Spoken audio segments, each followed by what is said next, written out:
June 1942. A 16-year-old boy walked into a U.S. Marine recruiting office in Greenville, Texas. He stood exactly 5 feet 5 inches tall. He weighed 110 pounds, soaking wet. The recruiter didn't even look up from his paperwork. He just laughed. Not a polite chuckle, a full belly laugh. "Son," the recruiter said, still not making eye contact, "we're looking for Marines, not mascots." The boy's name was Audie Murphy.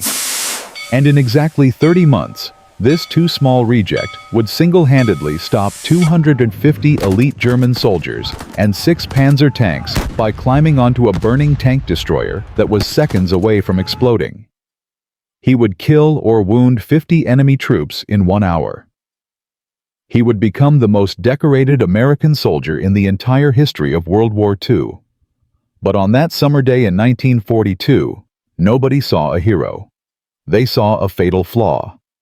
They saw a boy who was simply too small to matter. The story you're about to hear has been classified, forgotten, and buried under mountains of official reports for decades.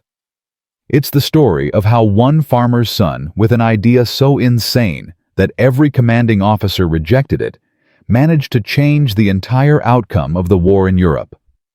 This isn't about generals or admirals. This isn't about billion-dollar weapon systems. This is about a 110-pound kid who learned to kill because his family was starving. A boy who turned poverty into a weapon.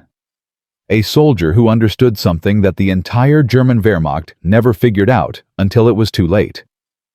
One man with the right weapon in the right position could become an unstoppable force of nature. But I'm getting ahead of myself. Because before Audie Murphy became a legend, before he stood on that burning tank, before he earned 33 military decorations, he was just another hungry kid in the cotton fields of Hunt County, Texas.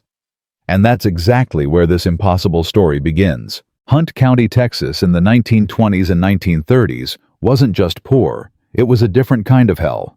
The Great Depression had crushed America, but for sharecroppers in rural Texas, the Depression was just another Tuesday. Audie Murphy was born on June 20, 1925, the 6th of 12 children. His father, Emmett Murphy, was a sharecropper who worked land he would never own. The family lived in a 3-room sharecropper's shack with no electricity, no running water, no future. When Audie was still a boy, his father abandoned the family. Just walked away one day and never came back. Then came the second blow. In 1941, Audie's mother died of pneumonia. The woman who had held that shattered family together was gone. Audie Murphy was 16 years old. He was now the head of the household. He was responsible for his younger siblings. And the Murphy family had exactly one asset: a single-shot .22 caliber rifle. That rifle became Audie Murphy's education. It became his purpose. It became the difference between eating and starving. A neighbor named Shorty Williams later recalled watching young Audie hunt. "That boy could drop a running rabbit at 50 yards with a rifle most grown men couldn't hit a barn door with," Williams said. "I never seen anything like it. He'd take one shot, one bullet, and that rabbit was done. Never wasted ammunition because he couldn't afford to." But Audie's own words were colder, more brutal. "If I don't hit what I shoot at," he said years later, "my family doesn't eat tonight." Think about that pressure. Every single bullet cost money the family didn't have. Every miss meant his brothers and sisters went to bed with empty stomachs. Most teenage boys were playing baseball and going to school dances. Audie Murphy was hunting to survive. Under that crushing pressure, something changed inside him. He developed what military psychologists would later call shooter's eye. The ability to acquire, track, and eliminate a target with cold mechanical efficiency. No emotion, no hesitation, just pure calculation. See the target, acquire the target, eliminate the target, move to the next target. This wasn't sport. This was survival mathematics. And Audie Murphy became a master mathematician. December 7, 1941. The Japanese bombed Pearl Harbor. America exploded into war. For most young men, military service was about patriotism, about defending democracy, about stopping fascism. For Audie Murphy, the military meant something simpler and more desperate. It meant 3 meals a day. It meant steady pay he could send home to his siblings. It meant escape from the poverty that was slowly killing his family. There was just one problem. He was 16 years old. The minimum age for military service was 18. He was 5 feet 5 inches tall and weighed 110 pounds. The military had physical requirements. Audie Murphy failed every single one of them. But he was going to try anyway. First stop, the U.S. Marine Corps. The recruiter took one look at this scrawny kid and burst out laughing. "Next," he said before Audie could even finish explaining why he wanted to enlist. Second stop, the U.S. Navy. They measured him, weighed him, and politely told him to come back when he'd grown up.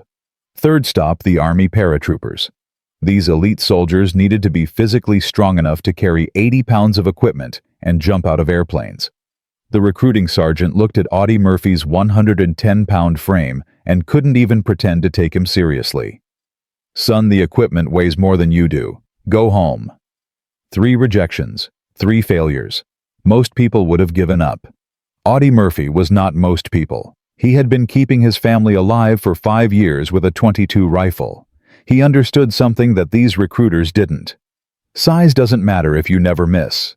His sister helped him forge an affidavit claiming he was 18 years old. He walked into a regular Army infantry recruiting office. The recruiter looked at the paperwork. He looked at this kid who looked more like 14 than 18. He looked at those strange, cold blue eyes. Something in those eyes made the recruiter stop and think. Maybe it was desperation. Maybe it was determination. Maybe it was something else, something harder to define. The recruiter sighed, stamped the papers, and said, "Welcome to the United States Army, son." It was June 1942. The U.S. Army had just made the most important recruitment decision of the entire war. They just didn't know it yet. They had accepted a field modification that would save hundreds of American lives. They had recruited a weapon. Private Audie Murphy reported to Camp Walters, Texas for basic training. The drill sergeants took one look at him and immediately labeled him baby. They rode him mercilessly. They made him do extra push-ups.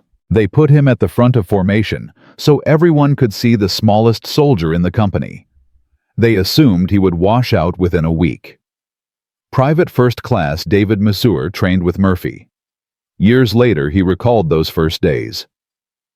"We all thought he was a mascot," Masur said. "Some kind of joke. The drill sergeants called him Baby Murphy. They'd yell at him constantly. 'Baby needs his bottle, baby gonna cry.' But Murphy never reacted. He just stared at them with these cold blue eyes and did whatever they told him to do. Then we got to the rifle range. The rifle range was where everything changed. The U.S. Army uses a qualification system for rifle marksmanship. Marksman is the basic level. Sharpshooter is advanced. Expert is the highest qualification. Most soldiers, even good ones, score marksman or sharpshooter. Audie Murphy stepped up to the firing line with his M1 Garand rifle. The drill sergeant was still making jokes. "Let's see if baby can even hold the rifle without falling over," he said. The range went silent. Murphy loaded his weapon, assumed the prone firing position, and began engaging targets at ranges from 100 to 500 yards. He fired slowly, methodically, with no wasted motion. When he finished the range, officer walked downrange to check the targets. He came back looking confused. "Sergeant," the range officer said, "this kid didn't miss, not once. Every single round is center mass or headshot. I've been running this range for 3 years. I've never seen shooting like this." The drill sergeant walked over and looked at Murphy's target. Perfect score. Expert qualification. But more than that. Murphy had put every single bullet within a 6-inch circle at ranges where most soldiers were happy just to hit the man-sized target. The drill sergeants stopped calling him baby. They started calling him Murphy. And they started watching him very carefully. What the Army didn't understand yet was that they hadn't just recruited a good shot.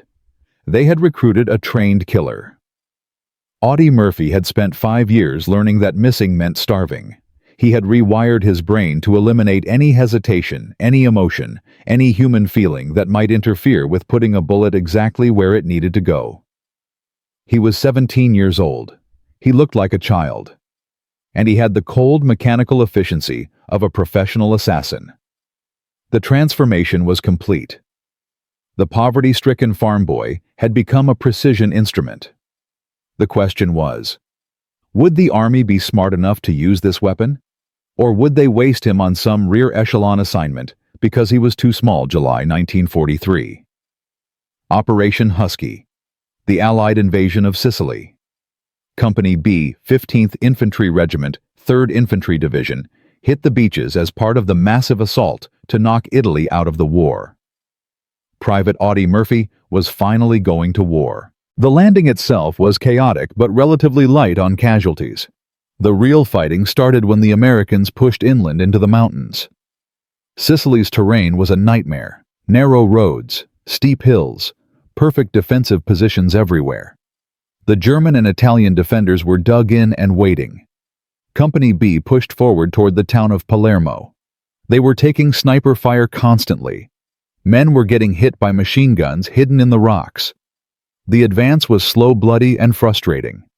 Then Murphy's squad got pinned down. A German MG-42 machine gun nest had them locked in place. This weapon was terrifying. It fired 200 rounds per minute so fast that it sounded like a zipper instead of individual shots. The squad leader called for artillery support, but the coordinates were wrong. They were stuck. Men were dying. The textbook solution was to wait for armor support or call in more artillery. That could take hours. Murphy saw the problem differently. He'd been hunting his whole life. He understood terrain. He understood how to move without being seen. While everyone else was taking cover, Murphy grabbed some grenades and started working his way around the German position. He used every rock, every bush, every depression in the ground. He moved like smoke. 20 minutes later, the MG-42 suddenly went silent. Murphy had flanked the position, killed the entire crew with grenades, and then done something that made his commanding officer's jaw drop. He turned the German machine gun around and opened fire on the retreating enemy forces. When Murphy walked back to his squad, his platoon leader just stared at him. "What the hell did you just do, Murphy?" Lieutenant James Dunn asked. Murphy's response was simple. "They were killing us, sir. I fixed it." Captain Paul Harris wrote Murphy up for a Bronze Star. In his recommendation, he wrote something that would prove prophetic. Private Murphy displays a natural aptitude for combat that is extraordinary. He shows no fear and executes with cold precision. This soldier will either be dead within a month or become one of the most effective combat troops in this division. Harris was half right. Murphy wasn't going to die. He was going to become a legend. But the real question that nobody was asking yet was this. What happens when you take a boy who learned to kill to survive, give him military training, and put him in an environment where killing is not just acceptable, but rewarded? What kind of weapon have you created? And more importantly, what happens to that weapon when the war is over? Sicily was just the opening act. The real horror show was about to begin in Italy. September 1943. The Allied invasion of mainland Italy at Salerno. Company B landed under heavy fire. The Germans were waiting for them. The fighting was immediate, brutal, and unrelenting. Murphy's performance in Sicily had caught the attention of his superiors. They started using him as a scout, a point man, someone who could move ahead of the main unit and identify threats. This was incredibly dangerous work. The point man is always the first person to encounter enemy forces. The point man usually has the shortest life expectancy in combat. Murphy volunteered for every patrol. October 1943. The Volturno River. Company B was ordered to establish a bridgehead. The Germans counterattacked with everything they had. Murphy's squad was decimated in the first 5 minutes. His squad leader was killed. His assistant squad leader was wounded and evacuated. Suddenly, Audie Murphy was in charge. He was 18 years old. He had 8 terrified men looking to him for orders. and the Germans were advancing. What Murphy did next defied all logic. Instead of retreating to a safer position, he grabbed a scoped Springfield rifle from a wounded soldier and established a one-man defensive position.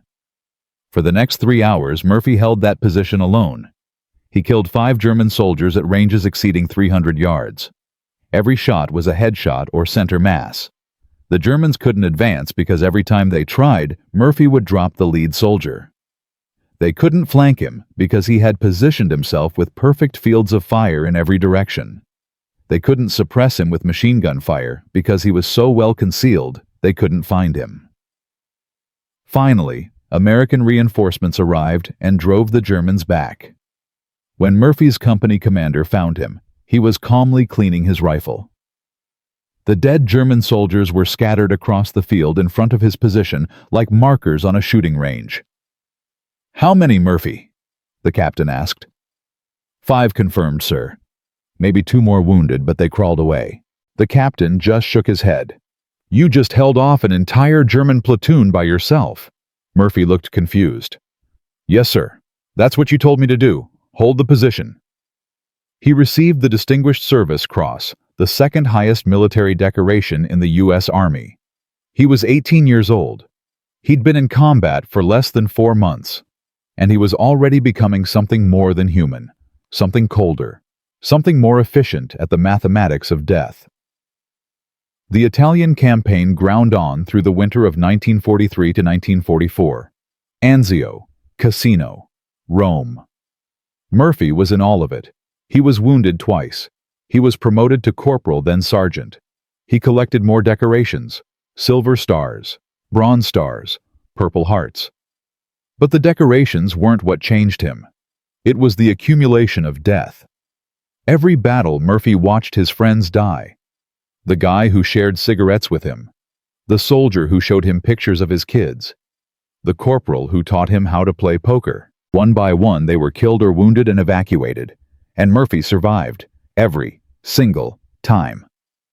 His superiors started to notice something disturbing. Murphy didn't mourn anymore. When someone died, his face showed nothing. He would just check the body for ammunition and grenades, redistribute the equipment to the remaining squad members, and move on. The cold efficiency that kept his family fed in Texas was now being applied to warfare. And it was terrifying to watch. August 1944, southern France. Operation Dragoon.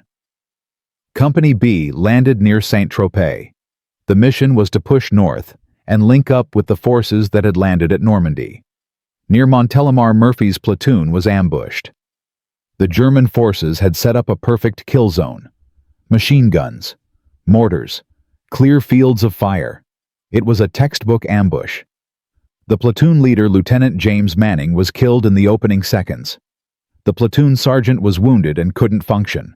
18 American soldiers were pinned down with no leadership and no way to retreat.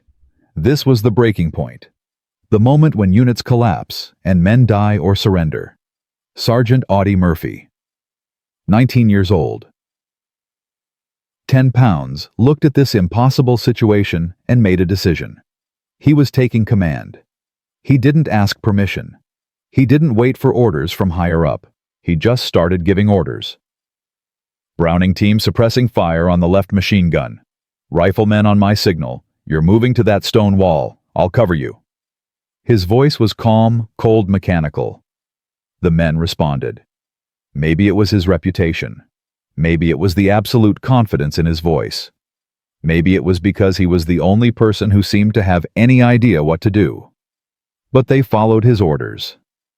For the next 2 hours, Murphy directed a defensive action that military historians still study today. He exposed himself to enemy fire to identify positions. He personally accounted for 15 confirmed enemy kills. He coordinated the platoon's fire to create gaps in the German assault. And he held that crossroads. When reinforcements finally arrived, the German forces withdrew. Company B had suffered 3 dead and 7 wounded. The German company had lost more than 40 killed or wounded. The battalion commander, Lieutenant Colonel Michael Pollock, arrived on scene. He found Sergeant Murphy calmly smoking a cigarette, his uniform torn and bloody from near misses, directing his men to redistribute ammunition and establish a defensive perimeter. "Sergeant Murphy," Pollock said, "I'm putting you in for a battlefield commission." Murphy looked up at him with those cold blue eyes. "Sir, I'm just trying to keep my men alive." On October 14, 1944, Audie Murphy was commissioned as a second lieutenant. The kid who was too small to be a Marine was now an officer in the United States Army. But the cost was becoming visible. Murphy had aged a decade in 2 years. He had seen almost all of his original company killed or wounded. He had personally killed more than 100 enemy soldiers. And something inside him had broken, the human part, the part that feels empathy or remorse or fear. That part was gone, burned away by the constant exposure to death. His friends noticed the change. Murphy never laughed anymore. He never talked about after the war. He never made plans. He lived in a permanent present tense where the only thing that mattered was the next mission, the next battle, the next moment of staying alive. One soldier later recalled, "Murphy wasn't scared anymore because he couldn't feel fear. He'd used it all up. He was running on empty, just going through the motions. The only thing that still registered was keeping the rest of us alive. That was all he had left." November 1944. The 3rd Infantry Division crossed into Germany. The war was supposed to be almost over. The Germans were retreating on all fronts. Victory was just a matter of time. Everyone thought the worst was behind them. They were wrong. The worst was still coming. And it was coming to a frozen forest in eastern France called the Colmar Pocket. It was coming to a place called Holtzwihr. And when it came, Second Lieutenant Audie Murphy would do something so insane that it would become the single greatest one-man stand in American military history. But that's a story for part 2. Because what happened in Holtzwihr wasn't just about courage or skill or luck. It was about a boy who had learned that missing meant dying. A soldier who had become a killing machine. A weapon that the U.S. Army had created without even realizing it. And when you point that weapon at 250 German soldiers and 6 Panzer tanks, you're about to witness something that defies every rule of warfare. Something that the German Army couldn't explain, couldn't understand, and ultimately couldn't survive. In part 2, we'll see exactly how one 110-pound farm boy stopped an army. How he climbed onto a burning tank destroyer with 1,000 gallons of fuel and 50 rounds of high-explosive ammunition. How he stood there for 1 full hour, exposed to fire from 3 sides, and systematically destroyed an entire German company. We'll see the mathematics of that impossible hour. The weapon, the position, the tactics, and the cold, brutal efficiency of a hunter who had learned that missing means starving. The Germans thought they were attacking a weak American position. They had no idea they were about to meet the most lethal soldier America had ever created. See you in part 2. In part 1, we met Audie Murphy, the 110-pound farm boy rejected by every branch of the military who became the U.S. Army's most lethal weapon. We saw him transform from a starving rabbit hunter into a cold, efficient killing machine. We watched him earn battlefield commission after battlefield commission, decoration after decoration, as he carved a path of destruction through Sicily, Italy, and France. But now, in January 1945, Murphy and Company B are about to face something far worse than any battle they've survived. They're about to face the Colmar Pocket, the last piece of French soil controlled by Hitler's Wehrmacht. And the mathematics of death are about to become absolutely terrifying. Because when you put 40 exhausted American soldiers against 250 elite German mountain troops and 6 Panzer tanks, the outcome should be a massacre, should be. But the Germans are about to learn that sometimes one man can break every rule of warfare. This is where it gets insane. January 1945. The Colmar Pocket. Look at the map, and you'll understand why this was Hitler's obsession. After the Allied breakout from Normandy, the Germans had been pushed back across France. They'd lost Paris. They'd lost the industrial heartland. They were being systematically destroyed. Except for one bulge. One pocket of German-held territory west of the Rhine River in the Alsace region. 50 square miles of frozen forest and farmland. And Hitler had given explicit orders. Hold Colmar at all costs. Why? Because losing Colmar meant losing the last bridge across the Rhine. It meant the complete liberation of France. It meant the Allies could use Alsace as a staging ground for the invasion of Germany itself. So Hitler sent his best troops, the German 2nd Mountain Division. These weren't conscripts or old men or teenage boys. These were elite Alpine troops who had fought in Norway and Finland. Veterans who knew how to fight in brutal winter conditions. Soldiers who had survived the Eastern Front. They were dug in. They were motivated. And they were waiting. Company B 15th Infantry Regiment arrived in the Colmar sector in mid-January. They had been in continuous combat for 18 months. Look at their roster. In August 1944, when they landed in southern France, Company B had 187 men at full strength. By January 1945, they had lost 102 men, killed, wounded, evacuated, or transferred. They were down to 85 effectives, and those 85 men were exhausted. Most hadn't had real rest in weeks. They were fighting in temperatures below freezing. Their equipment was worn out. Their machine guns kept jamming from the cold. Half the company had frostbite. They were supposed to hold a defensive line along the edge of the Holtzwihr forest. Holtzwihr was a small village barely a dot on the map, but tactically it controlled the approaches to the entire Colmar salient. Whoever held Holtzwihr controlled the roads, and the Germans knew this as well as the Americans. The stage was set. 85 exhausted Americans in a frozen forest, facing thousands of elite German troops who had orders to hold at any cost. Company B's commanding officer had been killed 2 weeks earlier. The executive officer was in the hospital with pneumonia. Second Lieutenant Audie Murphy, 19 years old, was the only officer left. He was now the company commander. January 25th. German artillery started probing Company B's positions. Not a full barrage, just ranging shots, finding distances, marking targets. Murphy knew what this meant. The Germans were preparing for an assault. He called battalion headquarters.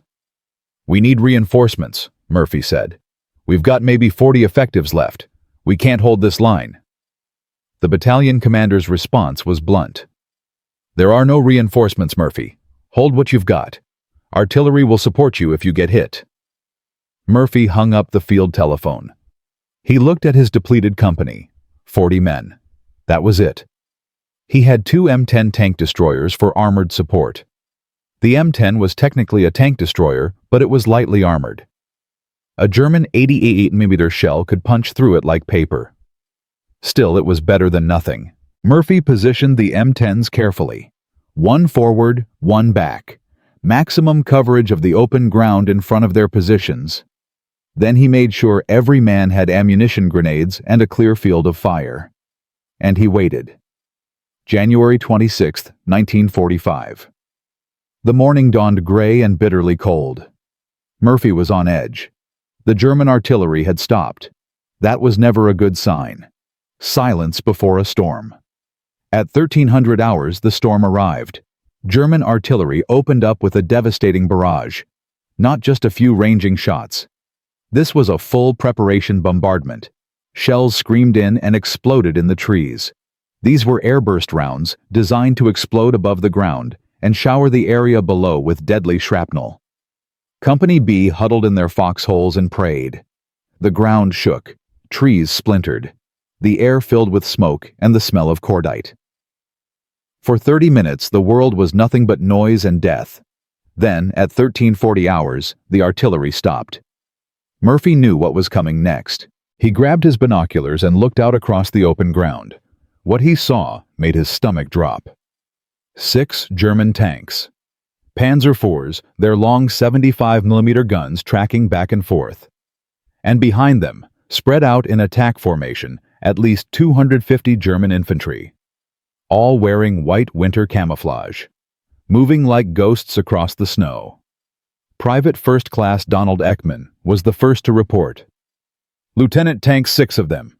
And Jesus Christ, look at all that infantry." Murphy didn't hesitate. He grabbed the field telephone to the Artillery Fire Direction Center. "Fire mission. German armor and infantry coordinates as follows." He rattled off the numbers. The artillery response was immediate. Shells began falling on the German advance. But it wasn't enough. The Germans were too spread out. The artillery was slowing them down, but not stopping them. At 600 yards, Murphy ordered his M10 tank destroyers to open fire. The lead M10 fired. The shot missed. The crew was exhausted. Their hands were numb from the cold. The gunner couldn't get a clean sight picture. The German tanks returned fire immediately. An 88mm shell hit the rear M10 dead center. The turret erupted in flames. The crew bailed out and ran for the trees. The forward M10 tried to reposition.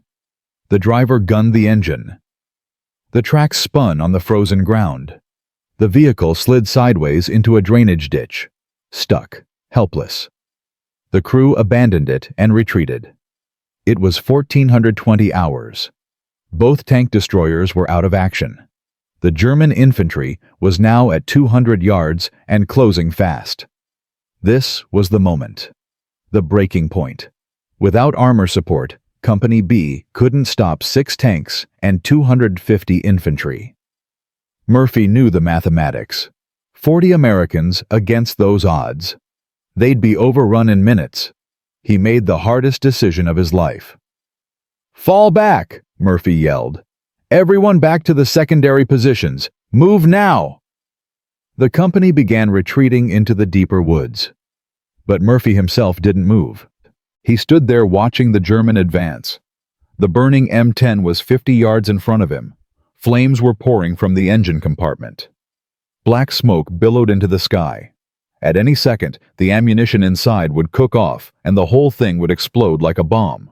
And Murphy ran toward it.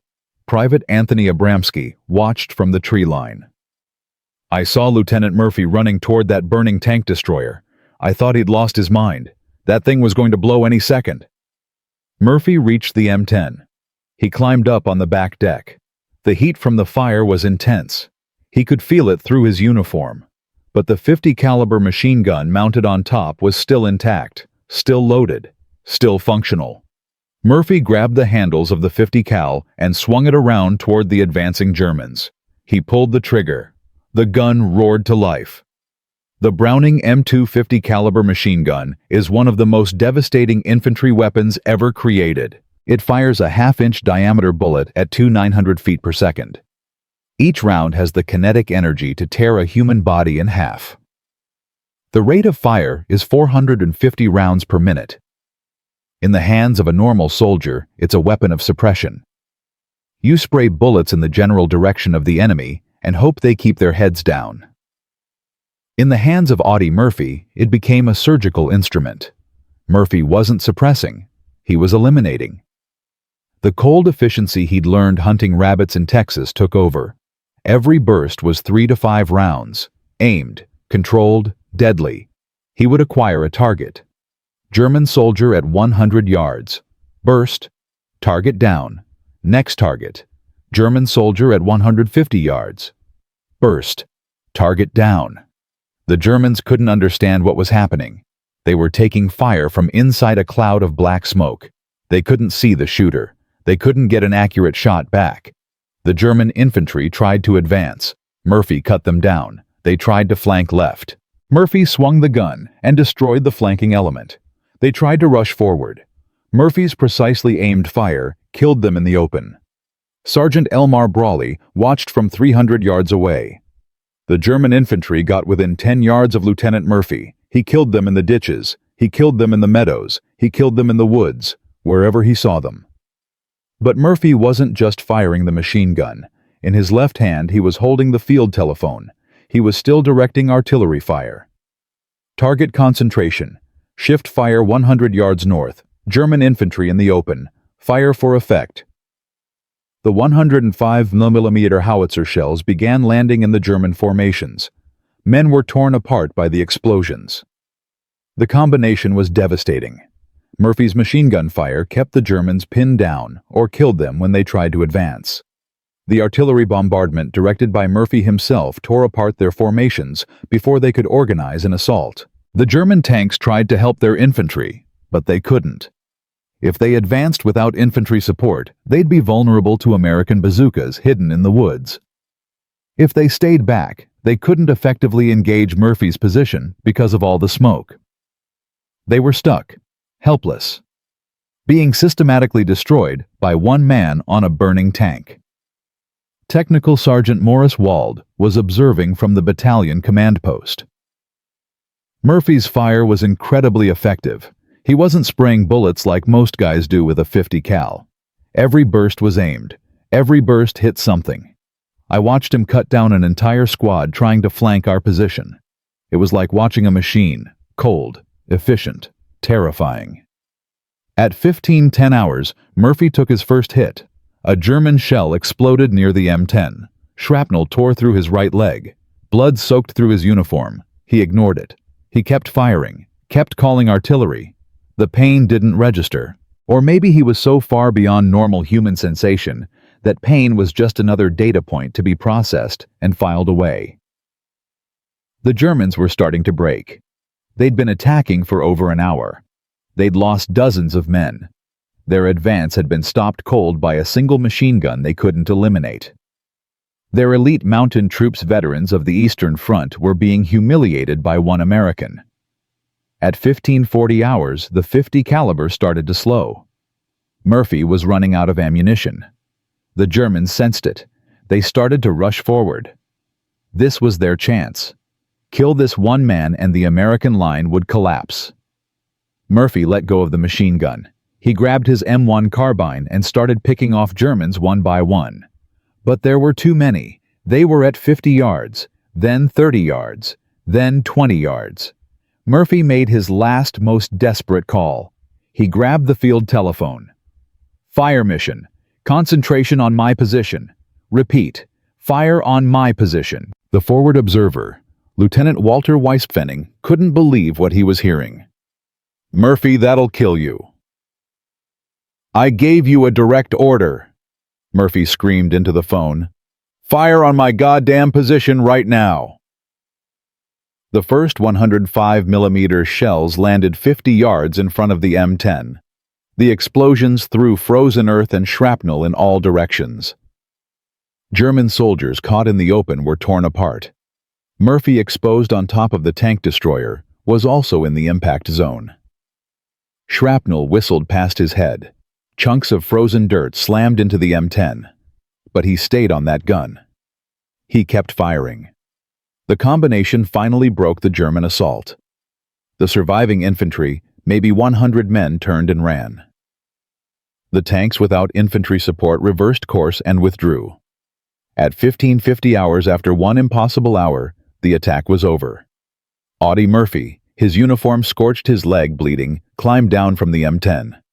His hands were shaking now. Not from fear, from the cold and from gripping the machine gun handles for an hour straight. He walked calmly back to the tree line. 10 minutes later, the M10 exploded. If Murphy had stayed on it another 10 minutes, he would have been vaporized. Private Abramsky was waiting for him. Lieutenant, are you okay?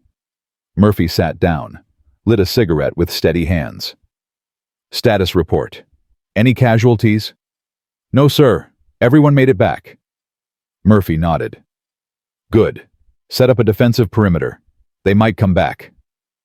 He was scary calm, like he'd just finished a training exercise instead of single-handedly stopping a battalion-strength assault. The battlefield told the story. German bodies were scattered across the snow-covered field. The elite 2nd Mountain Division was in full retreat. Company B had suffered 0 casualties in the attack. 0. One man had stopped 250 soldiers and 6 tanks. The mathematics of warfare said this was impossible. Audie Murphy had just rewritten the mathematics. The immediate tactical results were stunning. The German assault on Holtzwihr had failed completely. The 2nd Mountain Division, which had never been stopped by anything less than overwhelming force, had been broken by one man on a burning tank. But the strategic implications were even more significant. Holtzwihr was the key to the entire Colmar pocket. By holding that position, Murphy had prevented the Germans from breaking through to the Allied supply lines. The German failure meant the Colmar offensive was finished. Within 24 hours, Allied forces counterattacked. Within 1 week, the entire Colmar pocket collapsed. 50,000 German troops were killed, captured, or forced to retreat across the Rhine. The last piece of French soil was liberated, and all of it traced back to that 1 hour on January 26, 1945. On June 2, 1945, near Salzburg, Austria, Lieutenant General Alexander Patch presented Second Lieutenant Audie Murphy with the Medal of Honor. The citation was typically understated. Second Lieutenant Murphy was alone and exposed to German fire from 3 sides. His deadly fire killed dozens of Germans and caused their infantry attack to waver. For an hour, the Germans tried every available weapon to eliminate him, but he continued to hold his position and direct artillery fire. The official count credited Murphy with killing or wounding approximately 50 German soldiers. That number might be conservative. Some estimates put it higher. But numbers don't really capture what happened that day. What happened was that the most decorated American soldier of World War II, the 110-pound farm boy who was too small to be a Marine, had just accomplished the single greatest individual feat of arms in American military history. 1 man, 1 machine gun, 1 hour. 250 elite troops stopped cold. But here's what nobody talks about. Here's the missing piece that makes this story even more incredible. The German military kept meticulous records. They documented everything. Battles, casualties, after-action reports. Yet when historians went looking for the German account of Holtzwihr, they found almost nothing. A few scattered references. A couple of terse sentences in unit diaries. But no detailed reports. No first-hand accounts from survivors. It was like the German army wanted to forget it ever happened. And maybe they did. Because what happened at Holtzwihr was incomprehensible to German military doctrine. How do you explain to your superiors that 250 of your best troops supported by 6 tanks were defeated by 1 American standing on a burning vehicle? How do you write that report without sounding insane? The silence in the German archives is its own testament to what Audie Murphy did that day. It was so humiliating, so tactically impossible, so completely outside the bounds of what should be possible in warfare, that the Germans essentially erased it from their official history. The war in Europe ended 4 months later. Germany surrendered. Audie Murphy came home as America's most decorated soldier. He had earned 33 military decorations. The Medal of Honor, the Distinguished Service Cross, 2 Silver Stars, the Legion of Merit, 2 Bronze Stars with Valor, 3 Purple Hearts, and decorations from France and Belgium. He was 20 years old. Life magazine put him on the cover. Hollywood came calling. The poor farm boy from Texas became a movie star. He starred in over 40 films, including To Hell and Back, where he played himself. He married. He had children. He became rich and famous. The American dream, right? The perfect Hollywood ending. Except it wasn't an ending. Because while Audie Murphy survived the war, something inside him had died on those battlefields. The boy who wasn't afraid of anything had discovered something worse than fear. He discovered that he was exceptionally good at killing. And that knowledge was destroying him. The nightmares started immediately. Murphy couldn't sleep in the dark. He'd wake up screaming, reliving battles from years ago. He'd patrol his house at night with a loaded pistol, thinking he was back in France or Germany. His first marriage collapsed under the weight of his PTSD. He developed severe insomnia. He couldn't sleep without the lights on. Eventually, he couldn't sleep in the house at all. He moved to his garage. The darkness reminded him of night patrols. The silence reminded him of waiting for ambushes. Murphy wrote about it later. I can't remember when I didn't have nightmares, They became part of my life like breathing. A demon seemed to have entered my body. But here's where the story takes another turn. Another moment of impossible courage. Because in the 1960s, when talking about mental health was considered weakness, when PTSD wasn't even recognized as a real condition, Audie Murphy did something insane. He went public. America's greatest war hero stood up and said, "I have battle fatigue. I have nightmares. I need help." He wrote articles for major magazines about his struggles. He testified before Congress about the need for better mental health care for veterans. He used his fame, his platform, his status as a national hero to break the stigma. This was the same courage he'd shown on that burning tank destroyer, except this time he was fighting for all the veterans who couldn't fight for themselves. The soldiers coming back from Vietnam with the same demons. The men who were too ashamed to ask for help because they thought it made them weak. Murphy showed them it didn't. In 1951, Murphy married Pamela Archer. She was the one who truly understood him. She saw both sides, the hero and the haunted. And she didn't run. For 20 years, she stood by him. She weathered the nightmares. She supported his advocacy work. She was his anchor. Then, on May 28, 1971, Audie Murphy died. Not in combat. Not from his wounds. He died in a private plane crash in Virginia. He was 45 years old. America mourned its greatest hero. Murphy was buried at Arlington National Cemetery with full military honors. President Nixon attended the funeral. Thousands of people lined the route. But the story doesn't end there either. Because Pamela Murphy discovered that her husband, the most decorated soldier in American history, had died nearly broke. Bad investments and mismanagement had left her with almost nothing and mountains of debt. She was a 50-year-old widow with 2 teenage sons. She could have written a tell-all book. She could have sold Murphy's medals. Instead, she did something that would have made Audie proud. She got a job at a VA hospital. Not as an administrator or consultant. As a clerk, a patient liaison. And for the next 35 years, Pamela Murphy dedicated her life to helping veterans. She worked at the VA until she was 87 years old. She became an advocate for veterans' benefits.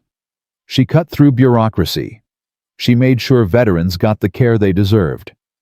She saw her husband's face in every veteran who walked through those doors. And she made sure none of them were forgotten. When Pamela Murphy died in 2010, she was buried next to Audie at Arlington. The farm boy and the woman who loved him. Together again. So what's the real story here? What's the lesson? It's not just about one man's incredible courage on a battlefield. It's about what that courage cost him. It's about the fact that the same qualities that made Audie Murphy a devastating warrior, the cold efficiency, the emotional detachment, the ability to kill without hesitation, those same qualities destroyed his peace when the war ended. It's about how America creates warriors and then struggles to help them become human again. But it's also about something else. It's about how sometimes the right person in the right place with the right weapon can change everything, can stop an army, can save lives, can rewrite the rules. Audie Murphy climbed onto that burning tank destroyer because his friends were dying. That's it? That's the whole reason. Not for glory, not for medals, not for his country, for his friends. And in doing so, he accomplished something that military historians still study that seems impossible even when you read the after-action reports that defies every probability model. 1 man, 1 machine gun, 1 hour. 250 Germans stopped cold. But here's what nobody expected. Here's the final twist in this incredible story. The battle at Holtzwihr wasn't just about stopping one German attack.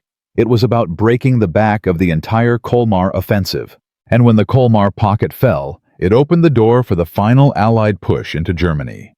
The liberation of the concentration camps. The crossing of the Rhine. The end of the war in Europe.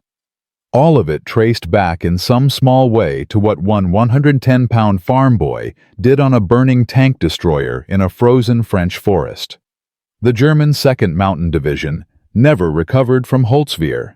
The unit was pulled back, reorganized, and sent to Austria, but the psychological impact was devastating. Elite troops who had survived the Eastern Front, who had fought in Norway and Finland, who considered themselves the best soldiers in the Wehrmacht, had been stopped by one American. It broke something in them. And in Part 3, we're going to explore what happened next. Because stopping the attack was only the beginning. Murphy's actions at Holtzwihr made him a legend. But legends create expectations.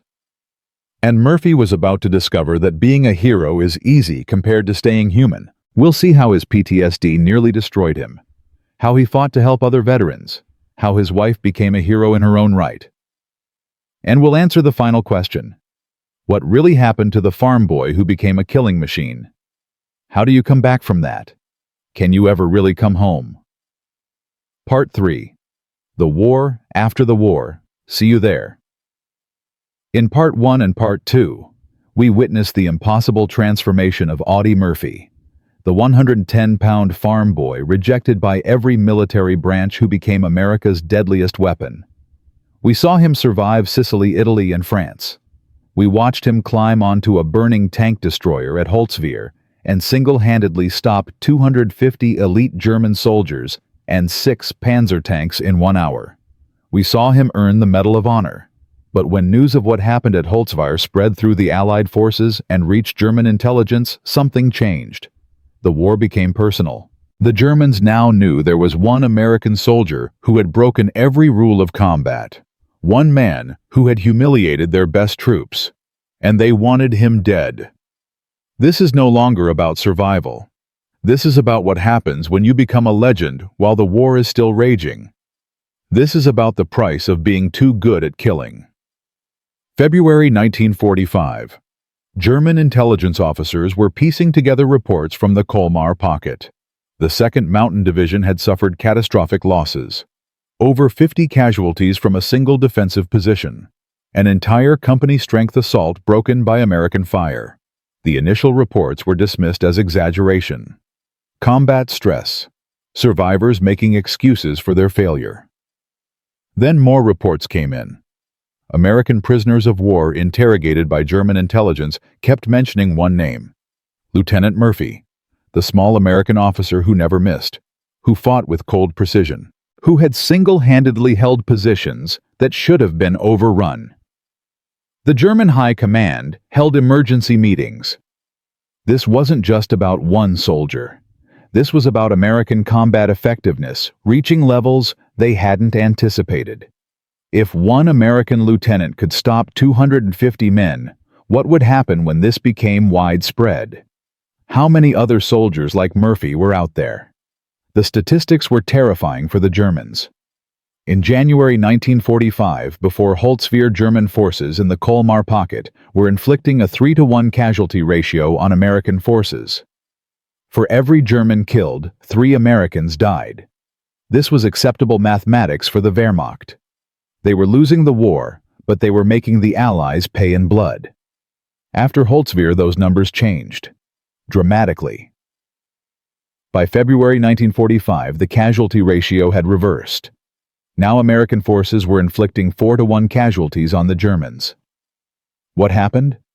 Audie Murphy happened. Not just his individual actions, but what those actions represented. American soldiers across the front heard about Holtzwihr. They heard about one man stopping an entire company, and something changed in their psychology. If one man could do that, what could a platoon do? What could a company do? Confidence became a weapon. The Germans, conversely, were experiencing the opposite effect. Their elite troops had been humiliated. Morale plummeted. Units that would have fought to the death started surrendering. The German defensive line in Alsace, which Hitler had ordered, held at any cost, collapsed in 3 weeks. But the Germans weren't giving up. They adapted. New orders went out to frontline commanders. Identify American positions more carefully. Use more artillery before assaults.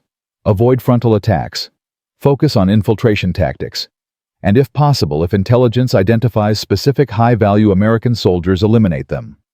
Audie Murphy was now on a target list. The Wehrmacht wanted him dead, not just dead, made an example of. They wanted to prove that their humiliation at Holtzwihr was a fluke, that their troops were still superior, that one lucky American with a machine gun meant nothing. They would get their chance, but not in the way they expected, and not with the outcome they hoped for. March 1945. Company B was pulled back from the front lines for rest and refit. They'd been in continuous combat for 6 months. They'd lost over 60% of their original strength. The survivors were exhausted, traumatized, and pushed beyond normal human endurance.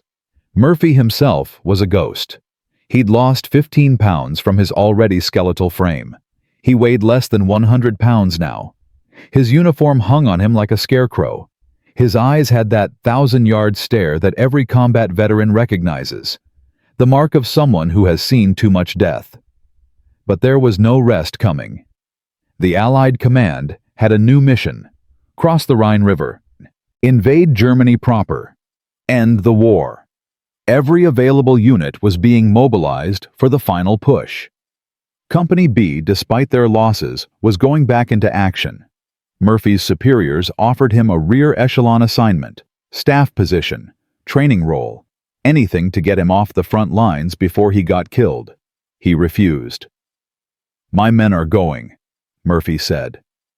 "I'm going with them." This wasn't bravery anymore. This was something darker, an inability to exist anywhere except in combat. But there was a problem developing that nobody anticipated. The weapon was breaking down. Murphy started having episodes, moments where he'd lose track of time, where he'd forget where he was. Combat stress was destroying his mind even as his body kept functioning. His hands would shake uncontrollably when he wasn't in combat. He couldn't eat, couldn't sleep. The nightmares had started. Every night he'd wake up screaming, reliving battles. His squad members would find him standing guard at 3 a.m. when he wasn't supposed to be on watch, rifle in hand, staring into the darkness. "I can't sleep," Murphy told one soldier. "Every time I close my eyes, I see their faces. The Germans I killed. My friends who died. I can't make it stop." The Army medical officers wanted to evacuate him for psychiatric evaluation. Murphy refused. He had to stay with his men. That was all he had left. The only thing that still made sense in a world that had become incomprehensible nightmare. His friends, his company, his mission. Without that, what was he? Just a killing machine with no purpose. March 23, 1945. Operation Plunder. The crossing of the Rhine River. This was the big one. The assault that would take Allied forces into the heart of Germany. Company B was assigned to cross near the town of Worms. Intelligence reported light German resistance. The reports were wrong. The Germans had reinforced the East Bank with everything they had left. Panzer grenadiers, SS units, the last elite troops of the Wehrmacht. They were dug in and waiting. Company B hit the East Bank at 0600 hours. Immediately, they walked into hell. German machine guns opened up from concealed positions. Mortar fire rained down. Men died in the first 30 seconds. The company was pinned down on the riverbank with nowhere to go. Advance meant death. Retreat meant crossing back over the exposed river. They were trapped. Murphy assessed the situation. 3 German machine gun positions, maybe 80 meters away. Dug into reinforced bunkers, interlocking fields of fire. Perfect defensive setup. The textbook solution was to call for artillery or armor support. But artillery couldn't hit the bunkers without risking hitting Company B. Armor couldn't cross the river yet. They were on their own. Murphy made a decision. He grabbed 2 other soldiers. "We're flanking left. Suppressing fire on my mark." He didn't wait for approval. He just moved. Classic Murphy tactic. Murphy. Use the terrain. Move fast. Hit hard. The 3 Americans crawled through the mud and debris. German bullets snapped overhead. Mortar rounds exploded around them. Murphy reached a position 40 meters from the first bunker. He pulled the pin on a grenade. Counted. Threw. The grenade disappeared into the bunker, firing slit. Explosion. The machine gun went silent. Second bunker. Same tactic. Crawl, position, grenade. Explosion. Silence. Third bunker. But this time the Germans saw them coming. They swung their MG-42 around. Bullets tore up the ground around Murphy. One of the soldiers with him was hit, screaming. Murphy didn't hesitate. He stood up, exposed himself to draw fire, and charged. He fired his carbine as he ran. Bullets tore through his uniform but somehow missed flesh. He reached the bunker, shoved his rifle through the firing slit, emptied the magazine, then dropped a grenade inside. The explosion was muffled by the concrete, but devastating inside. The third gun fell silent. Company B surged forward. The Germans, their defensive line broken, retreated.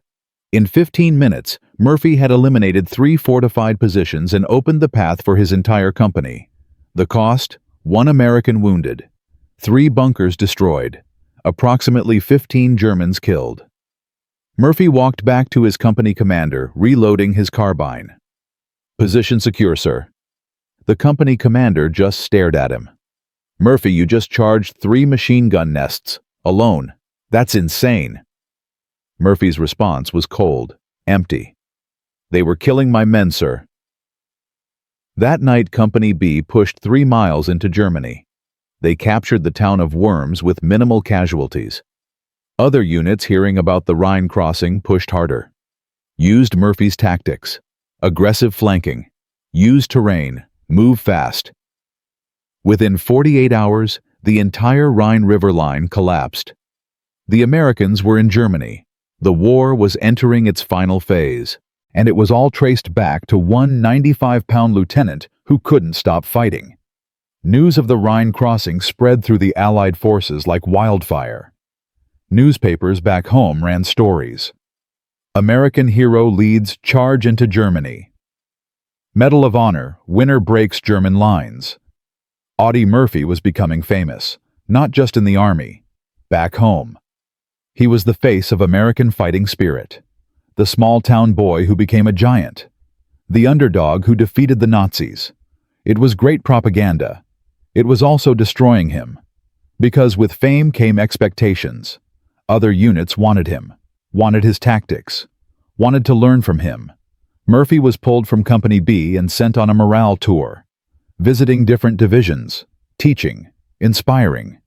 He hated every second of it. He wasn't a teacher. He wasn't an inspiration. He was a soldier who belonged with his men. But orders were orders.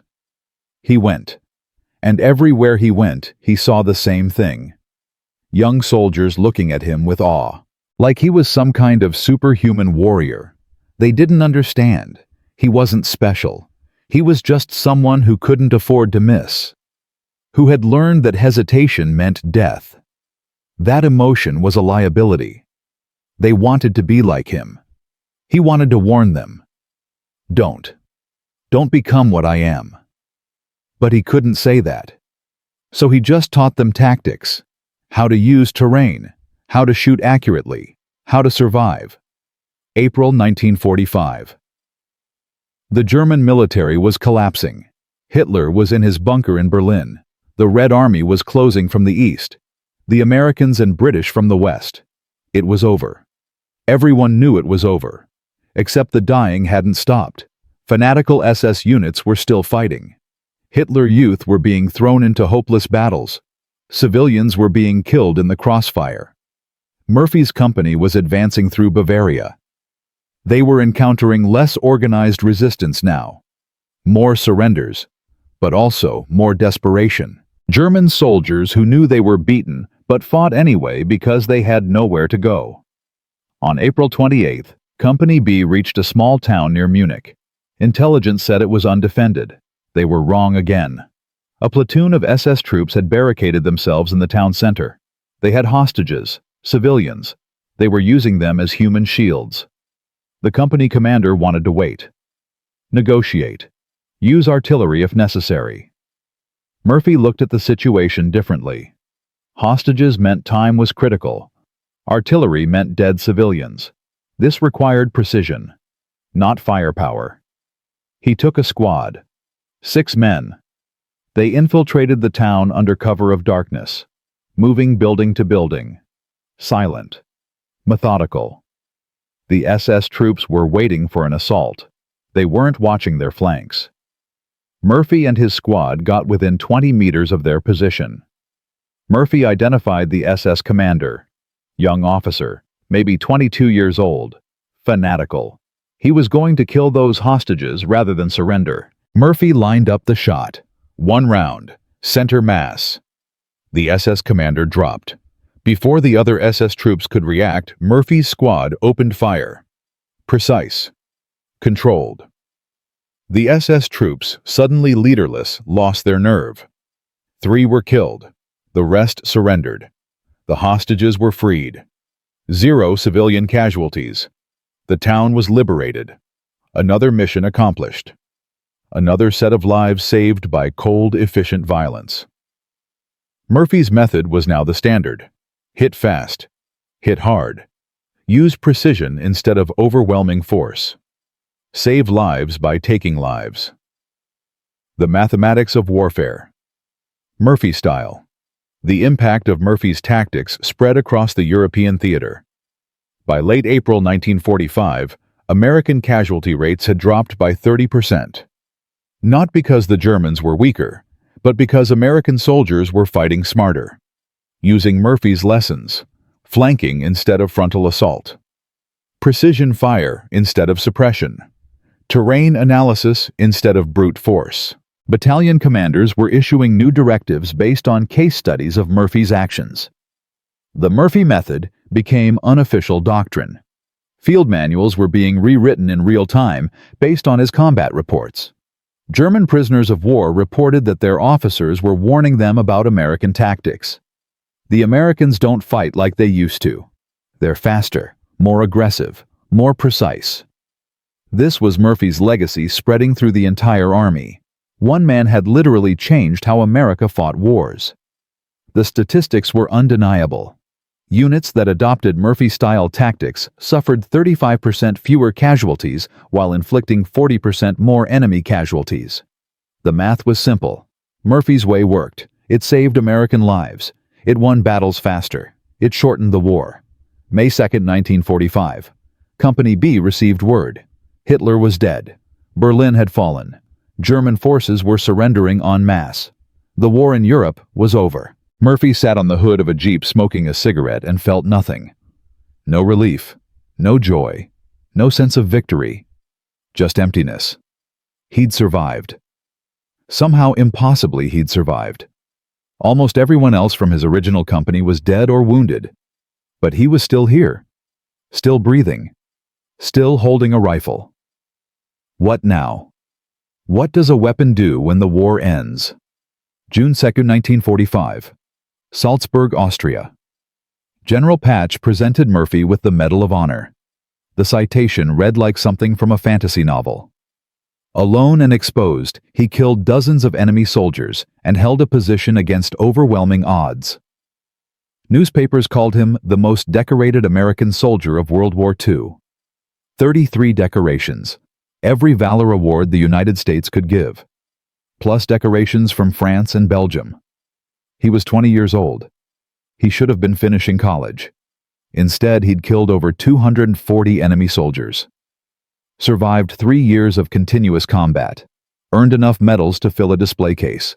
The ceremony was formal, dignified. Murphy stood at attention while the general pinned the Medal of Honor to his uniform. Photographers took pictures. Officers saluted. And Murphy felt like a fraud. Because he knew the truth. He wasn't a hero. He was just someone who was good at killing and lucky enough not to die. The real heroes were the men who didn't come home. The soldiers whose names nobody remembered. His friends who died in Italy and France. They were the heroes. He was just the one who survived. After the ceremony, a reporter asked him, "How does it feel to be America's greatest hero?" Murphy's response was honest, brutal. "I don't feel like a hero. I feel like I should have done more, should have saved more men. I keep thinking about the ones who didn't make it." The reporter didn't print that quote. It didn't fit the narrative. America needed heroes, not broken soldiers talking about survivor's guilt. So the newspapers ran stories about the brave farm boy who defeated the Nazis, the small-town kid who became a legend, the perfect American success story. They didn't mention the nightmares, the trauma, the fact that Murphy couldn't sleep without a loaded pistol under his pillow because he was still waiting for the next German attack. July 1945. Murphy returned to the United States. He was given a hero's welcome. Parades in New York City, Washington, D.C., his hometown in Texas. Thousands of people cheering, bands playing. He smiled and waved and shook hands and gave speeches. And inside, he was dying. Because coming home meant confronting what he'd become. The war had turned him into something that didn't fit in peacetime society. A killing machine with no enemy left to kill. A soldier with no war left to fight. He was 20 years old, and he had no idea how to be a normal person anymore.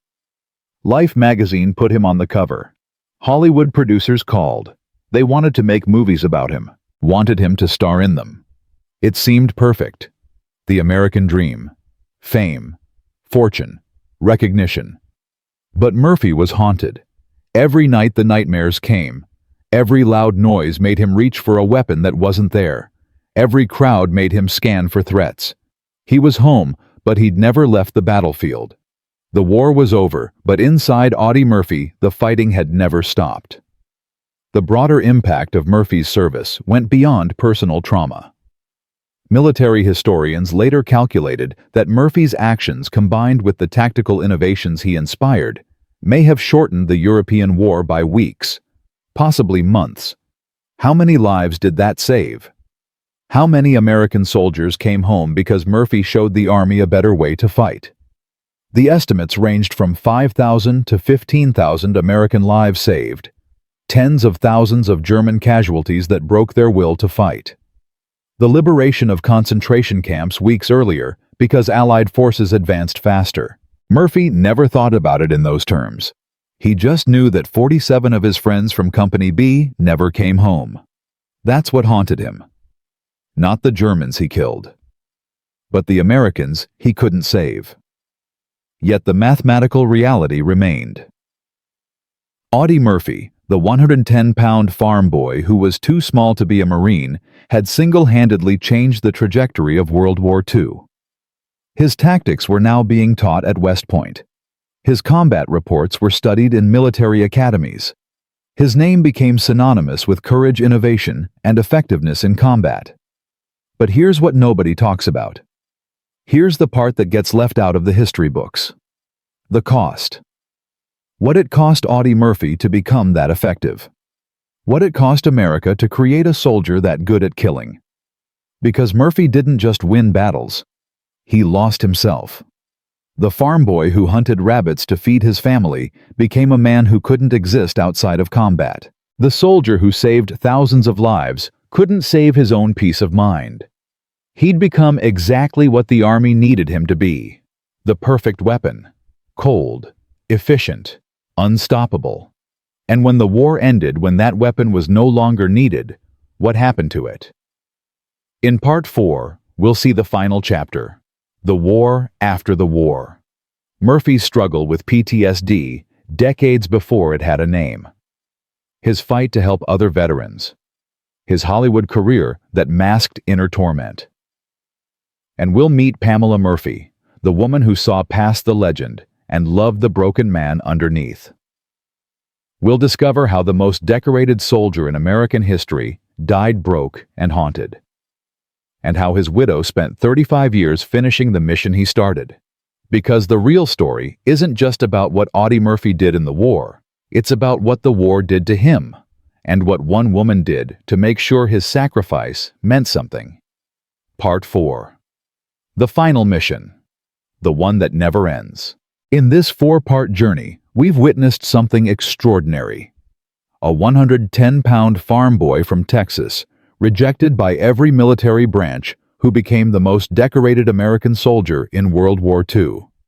We watched Audie Murphy transform from a starving rabbit hunter into a precision killing machine. We saw him climb onto a burning tank destroyer at Holtzwihr and single-handedly stop 250 elite German soldiers and 6 Panzer tanks. We saw his tactics spread through the entire U.S. Army, changing how America fought the war and potentially saving thousands of lives. But now comes the question nobody wants to ask. What happened to the weapon when the war ended? What happened to the man who became too good at killing? Because this story has a final twist that most people don't know. A twist that reveals the real cost of creating the perfect soldier. And it starts with a simple truth. Sometimes the greatest victory on the battlefield leads to the longest defeat at home. July 1945. Audie Murphy returned to the United States as America's most celebrated war hero. He was 20 years old. He had 33 military decorations, every valor award the United States could bestow, the Medal of Honor, 2 Silver Stars, the Distinguished Service Cross, 3 Purple Hearts. He'd personally killed 240 enemy soldiers. He'd been wounded 3 times. He'd served in 9 major campaigns across 3 countries. The nation wanted to honor him. Parades in New York City, Washington, D.C., his hometown of Farmersville, Texas, where thousands gathered to see the local boy who became a legend. Life magazine put him on the cover with the headline, "Most Decorated Soldier." Hollywood came calling immediately. Producers wanted to make movies about his exploits. Directors wanted him to star in them. This was the American dream made manifest. Poor farm boy defeats the Nazis and becomes rich and famous. The perfect ending. Except it wasn't an ending. It was the beginning of a war that would last the rest of Murphy's life. A war he couldn't win with a rifle. The nightmares started immediately. Every night Murphy would wake up screaming, reliving Holtzwihr, reliving the Rhine crossing, reliving dozens of firefights where he'd killed men or watched his friends die. He couldn't sleep in the dark. The darkness reminded him of night patrols, of waiting for German attacks, of the moment before combat, when everything was silent and terrifying. He started sleeping with all the lights on. Then he couldn't sleep in his bedroom at all. Too enclosed. Too much like a bunker. He moved to the living room. Then, eventually to his garage, where he could see all the exits. Where he could position himself tactically. Even in his own home, he was still at war. His first marriage to actress Wanda Hendricks in 1949 lasted only 16 months. She later described living with Murphy as terrifying. During the day, he could be charming, generous, funny. But at night, he became someone else. He'd patrol the house with a loaded pistol, checking windows and doors. He'd wake up in combat mode, not recognizing where he was. One night, he nearly shot me because I startled him awake. He was living in 2 worlds, and the war world was winning. Murphy himself tried to explain it in interviews, though most journalists didn't print his honest answers. "I can't remember when I didn't have nightmares," he said in 1955. "They became part of my life like breathing. It's like a demon entered my body during the war and never left. I see the faces of the Germans I killed, but worse, I see the faces of my friends who died. The men I couldn't save. That's what haunts me. Not what I did, but what I failed to do." This was revolutionary honesty for 1955. Battle fatigue, as it was called then, was considered weakness. Real men didn't admit to psychological problems, especially not war heroes, especially not the most decorated soldier in American history. But Murphy did something that required more courage than anything he'd done in combat. He went public with his struggle. He wrote articles for major magazines about his PTSD. He testified before Congress about the need for better mental health care for veterans. He became an advocate for thousands of soldiers returning from Korea with the same demons. This was Murphy's second war. And in some ways, it was harder than the first, because the enemy was invisible. Inside his own mind, and there was no manual, no tactics, no weapon that could defeat it. Despite his personal struggles, Murphy built a successful Hollywood career. He starred in 44 films between 1948 and 1969, mostly westerns and war movies. The most famous was To Hell and Back in 1955, based on his autobiography where Murphy played himself. It became Universal Pictures' highest-grossing film for 20 years. Murphy was genuinely good as an actor. Natural. Understated. He brought real combat experience to his roles that other actors couldn't fake. He made millions of dollars, bought a ranch, raised horses. From the outside, it looked like he'd conquered his demons and built a new life. From the inside, he was barely holding on. The only thing that kept him functional was his sense of mission. He couldn't save his friends who died in the war, but he could save the veterans who came home. In 1951, Murphy married Pamela Archer, a former airline stewardess. This marriage lasted, not because Murphy's PTSD improved, but because Pamela understood something fundamental. She saw past the medals and the movies. She saw the broken boy from Texas who never got to stop being a soldier. And she decided to stand by him. For 20 years, Pamela Murphy was her husband's anchor. She endured the nightmares. She learned to wake him gently so he wouldn't react violently. She supported his veteran advocacy work. She raised their two sons, Terrence and James, while managing Audie's unpredictable mental state. She was the unsung hero in a hero story. Then came May 28, 1971. Audie Murphy was flying in a private plane near Roanoke, Virginia. The weather was bad, heavy fog. The pilot, likely disoriented, flew the plane into the side of Brush Mountain. Murphy died instantly. He was 45 years old. The man who had survived 3 years of continuous combat, who had faced death 1,000 times and never flinched, died in a peacetime accident. The irony was not lost on anyone. Murphy was buried at Arlington National Cemetery with full military honors. President Richard Nixon attended the funeral. So did dozens of generals and Medal of Honor recipients. The crowd was estimated at over 3,000 people. More people attended Murphy's funeral than any other burial at Arlington, except for President Kennedy. America mourned its greatest warrior. But the story was far from over, because when Pamela Murphy went through her husband's finances, she discovered something shocking. Audie Murphy, the most decorated soldier in American history, the Hollywood movie star, had died nearly broke. Bad investments, poor financial management by advisors, gambling debts, medical expenses from treating his PTSD. The estate was underwater. Pamela, at age 50, was left with 2 teenage sons, a mountain of debt, and a choice. What do you do when your hero husband dies and leaves you with nothing but his legacy? Most people would have written a tell-all book, sold the medals to collectors, cashed in on the Murphy name. Pamela Murphy did none of those things. Instead, she did something that would have made Audie proud. She walked into the Sepulveda Veterans Affairs Hospital in Los Angeles and asked for a job. Not as an administrator, not as a consultant, as a clerk, a patient liaison. She took a low-level position, helping veterans navigate the VA bureaucracy, and she stayed there for 35 years. From 1973 until 2008, when she was 87 years old, Pamela Murphy showed up to work every day at that VA hospital.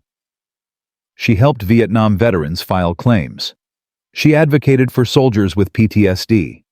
She cut through red tape. She made phone calls to get veterans the care they deserved. She saw Audie's face in every broken soldier who walked through those doors, and she made sure none of them were forgotten. This was her mission, her war, the one Audie had started when he went public about PTSD, and she fought it for 35 years with the same dedication her husband had shown at Holtzwihr. She never remarried. When asked why, she said simply, "I had my great love, that was enough." But the legacy of Audie Murphy extends far beyond his personal story. The tactical innovations he pioneered, the Murphy method of warfare, became foundational to American military doctrine. His emphasis on precision over firepower, flanking over frontal assault, using terrain and speed instead of overwhelming force, these principles were codified into training manuals after the war. The U.S. Army studied his combat reports at West Point. Future officers learned his tactics, and those tactics saved lives in every subsequent American conflict. In Korea, American soldiers used Murphy-style flanking maneuvers to overcome Chinese human wave attacks. In Vietnam, small unit tactics emphasized the kind of individual initiative and tactical awareness Murphy had demonstrated. Even in modern conflicts in Iraq and Afghanistan, Special Operations Forces employ principles that trace directly back to Murphy's combat methodology. Military historians estimate that Murphy's tactical legacy has saved between 10,000 to 15,000 American lives across 70 years of conflicts. His influence on how America trains and deploys soldiers is incalculable. One man in 3 years of combat changed military doctrine for generations. The M2 Browning .50 caliber machine gun that Murphy used at Holtzwihr is still in service today. It's the longest-serving weapon in the U.S. military arsenal in continuous use since 1933. Over 3 million have been produced. It's seen action in every American conflict since World War II. And the tactics for employing the .50 cal, the emphasis on aimed fire rather than suppression that comes directly from Murphy's example. When modern soldiers train on the M2, they're taught to aim to make every burst count, to use precision. That's Murphy's ghost teaching them. The farm boy who couldn't afford to waste a .22 round on a rabbit, who learned that every shot had to matter, his philosophy is embedded in how America uses heavy weapons. The technical specifications haven't changed much since 1945, but the doctrine, the understanding of how to use that weapon effectively, that was revolutionized by 1 hour on a burning tank destroyer in January 1945. Murphy proved that even the most powerful weapon is only as effective as the person operating it. Training discipline and the right mindset matter more than caliber or rate of fire. But perhaps the most important legacy isn't tactical or technical, it's psychological. Audie Murphy broke the stigma around combat trauma. When America's greatest war hero admitted he had nightmares, admitted he needed help, admitted that war had broken something inside him, it gave thousands of other veterans permission to be human. To admit they were struggling, to ask for help. The term PTSD didn't exist in Murphy's time. It was called battle fatigue or shell shock, and it was seen as weakness or cowardice. Murphy's public advocacy changed that conversation. He testified before Congress in 1968 about the need for better mental health care for Vietnam veterans. He wrote articles describing his own struggles. He used his fame as a weapon against stigma. And it worked. By the time Murphy died in 1971, the conversation around combat trauma had fundamentally shifted. Veterans could seek help without shame. The VA began developing PTSD treatment programs. Research into combat psychology expanded. All because one soldier had the courage to say, "I'm broken and I need help." That courage saved more lives than any of his combat actions. Because the veterans who got treatment, who learned to manage their trauma, who didn't commit suicide or self-destruct, they survived because Murphy showed them it was okay to ask for help. Now, here's the final piece. The detail that most people don't know. In 2015, researchers at the National Archives discovered previously classified documents related to German intelligence operations during the Colmar campaign. Buried in those files was something extraordinary. A German military intelligence report dated February 3, 1945, 1 week after Holtzwihr. The report identified Audie Murphy by name. It included a physical description.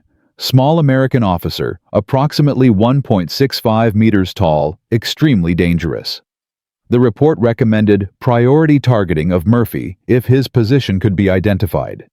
The Germans had specifically put him on a kill list. They'd analyzed the Holtzwihr action and concluded that Murphy represented a tactical threat significant enough to warrant assassination. This wasn't about revenge. This was cold military calculation. The Germans recognized that Murphy's effectiveness and his influence on American tactics was changing the war. Eliminating him became a strategic objective. The report was circulated to sniper teams and reconnaissance units. For the last 3 months of the war, German soldiers were actively hunting for Audie Murphy. They never got him, not because they didn't try, but because Murphy was simply better at war than they were. The hunted rabbit from Texas had become the apex predator. And he survived. This revelation adds another layer to Murphy's story. He wasn't just fighting to survive. He was fighting while the enemy's best soldiers were specifically trying to kill him. Every patrol, every battle, every moment in combat. German snipers and assault teams were looking for the small American officer. And Murphy never knew. He fought the entire war, never knowing he'd become valuable enough to assassinate. That's both terrifying and fitting, because it confirms what the statistics and combat reports already showed. Audie Murphy wasn't just a good soldier. He was a weapon so effective that the Wehrmacht considered him a strategic asset worth eliminating. One man had become important enough to change the calculus of war. The German report estimated that Murphy's actions and tactical influence had cost them between 500 to 700 casualties by February 1945. That's conservative. Other estimates put his direct and indirect impact at over 2,000 German casualties. 1 soldier, 3 years.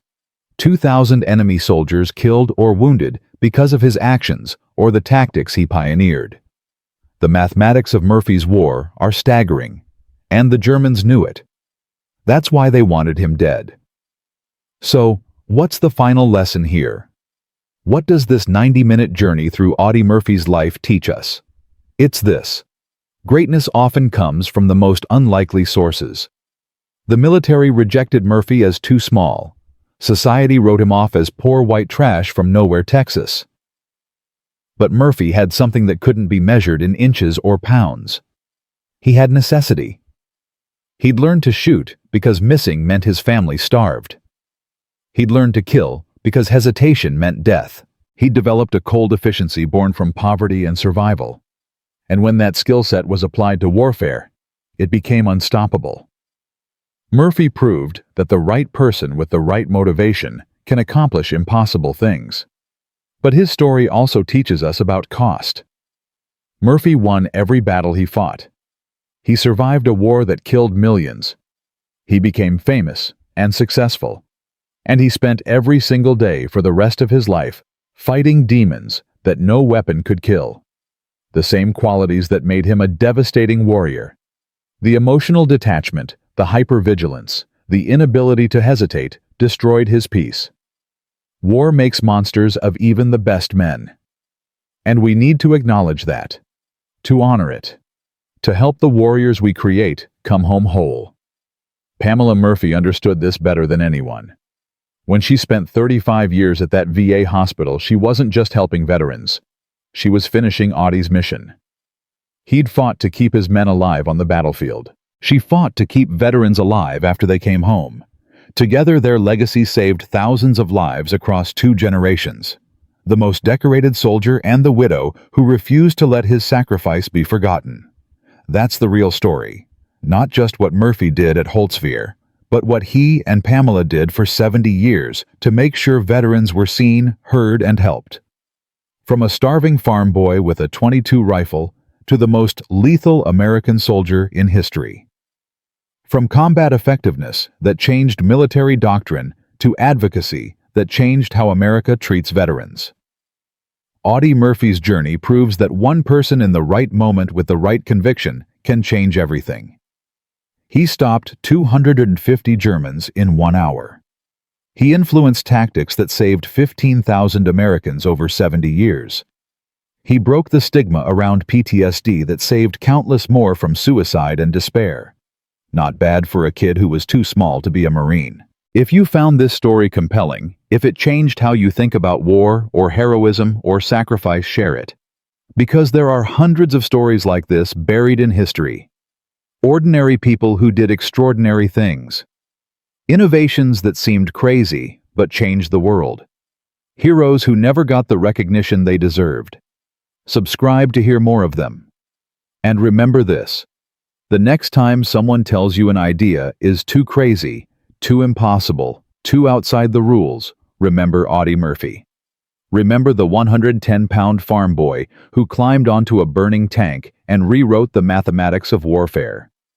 Sometimes the craziest ideas are the ones that change everything. Sometimes the smallest person casts the longest shadow.